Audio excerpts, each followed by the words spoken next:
আমি যদি আমার হাতের বাঁদিকে দেখাই সোজা গেলে বাংলাদেশ, এবং যদি আমি আমার হাতের ডান দিকে দেখাই তাহলে এখান থেকে কিছুটা দূরেই অবস্থান করে নেপাল।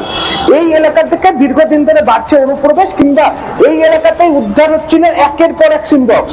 আমাদের সাথে রয়েছে সাইবার এক্সপার্ট তন্ময় গোস্বামী, তার সাথে কথা বলবো এবং জেনে নেওয়ার চেষ্টা করবো যে কি ধরনের প্রতারণা এই এলাকা থেকে করা হয়, কিংবা কি সমস্যা রয়েছে এই সমস্ত বিষয়কে নিয়ে।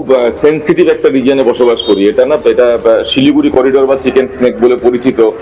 যারা ডিফেন্স রিসার্চ নিয়ে কাজ করেন তাদের কাছে এটার সিমবক্স একটা টোটালি প্রাইভেট পৃথক চ্যানেল, যেখানে অনেকগুলো সিম কার্ড নিয়ে একসাথে কলগুলোকে বেসিক্যালি রুট করে দেওয়া যায়, এবং সেখানে যিনি লাস্ট এন্ড ইউজার বা এন্ড অপারেটর আছেন তিনি বুঝতেও পারেন না যে কলটা সিমবক্স ইউজ করে ঢুকছে, যদি না প্রপার মনিটরিং থেকে থাকে।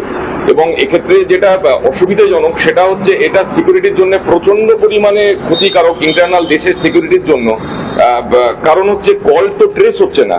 সেকেন্ড সিমবক্সের যেটা প্রবলেম দাঁড়িয়ে যায় সেটা হচ্ছে সিমবক্স আমাদের যে এনক্রিপ্টেড চ্যানেলস গুলো আছে, যেটা সিকিউরিটি এজেন্সিগুলো ইউজ করে বা পুলিশ ফোর্স গুলো ইউজ করে বা বর্ডার সিকিউরিটিতে যারা আছেন তারা ব্যবহার করেন, এনক্রিপ্টেড চ্যানেলের মধ্যে এই সিমবক্স কানেকশন যারা ব্যবহার করেন তারা ঢুকে যেতে পারে।